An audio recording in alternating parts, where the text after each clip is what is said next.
I'm Laura Nutter, I'm the Operational Delivery Manager for Leeds Street Support. My name's Derek Hughes, I'm the Community Safety Manager. So my name's Dominic and I'm an outreach paramedic for Bevan Healthcare. My name's Paul Mitchell, I'm the Service Manager for the Change, Grow, Live Leeds Street Outreach team.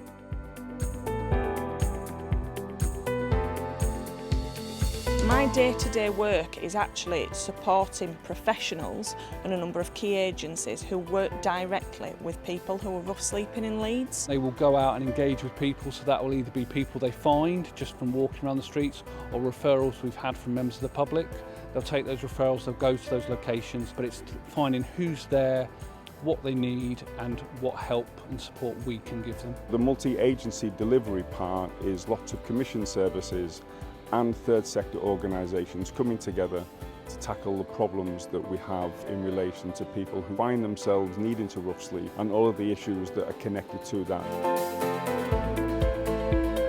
My job as an outreach homeless paramedic is to meet rough sleepers and people experiencing homelessness and introduce them to a health service that is accessible and trusted by them. So a normal day for me can start really early in the morning, going out on the streets with some of our partners, Change, Grow, Live and other service providers, meeting with our patients in their reality. My name's Liz Keith and I work for Leeds Community Healthcare as a homeless integration lead.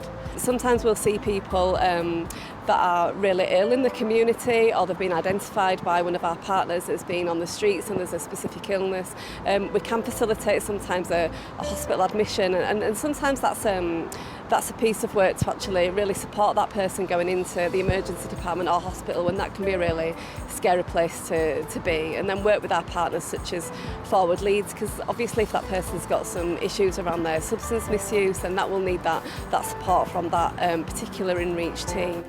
My name's Stephen Gawsher and I am a support worker at the Resource Centre. I've always been concerned for homeless. I've always hated it, seeing people living on streets of where you're from. And a few years ago, I ended up homeless myself. Not on the streets, but a few bad life choices. I lost my job, relationship breakdown, and ended up living in a hostel. I was struggling with drink and drugs, and ended up going through St Anne's to do a 13-week rehab course, and then got offered this job here, and I absolutely love it. It's the best job I've ever had. I'm getting paid to do something that I'm passionate about. I love it. I think there's some myths around why people are on the streets. I think people are on the streets for a whole range of reasons, and that's why street support needs so many key partners in there.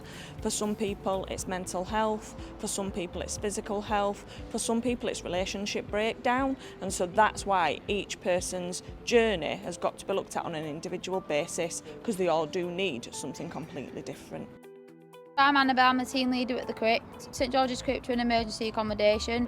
We are commissioned by the council. The council refer people in who are facing homelessness, and then we look at giving them a bed space, giving them food, just an emergency accommodation, the basic kind of needs to life. Look at signposting them into the other agencies that they need help with, and then hopefully get them moved on successfully when the time's right for them. We work largely with donations, so it's all about trying to work with what we can and provide what we can. Well, I came here from hospital. I was really bad on drugs.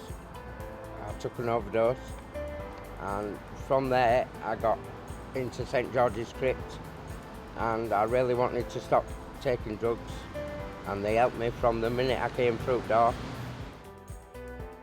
My name's Jill Burns-Wildman.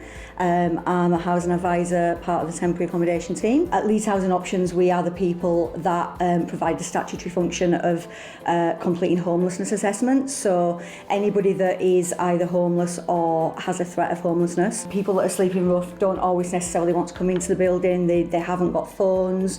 So we have to be quite creative about how we get those homelessness assessments done. Recently did an assessment in the park with a rough sleeper who had a dog.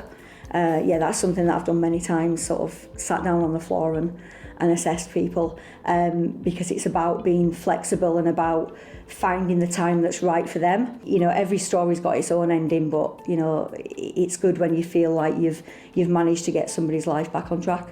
Hi, I'm Jim Warren. I'm Safeguarding Risk Manager with Adults and Health for Leeds City Council. I'm Gemma Humphreys. I am the team leader for the Housing Navigators at Barker Leeds. There's not really a time limit on how long we work with someone because we see it as it's a journey for us. And you know, people, it's a bit like a roller coaster. Sometimes things will be really great and then it'll dip quite a lot. There are different organisations, charities out there that you can contact through StreetLink. By doing that, actually you'll help the different organisations who are there to support rough sleepers know who they are, so we can engage them on the streets in their lives as part of their lived experience to start to build up a relationship with them.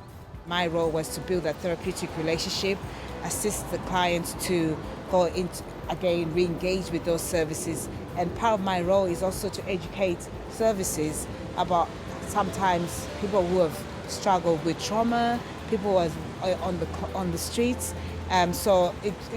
My role is kind of two ways, educating both clients and services to get the client the right support that they needed. Something that we're really looking to do is be there and be supportive in a trauma-informed way that helps them to open up and understand that we're not there to re-traumatise them, we're there to help bring them into a safe environment.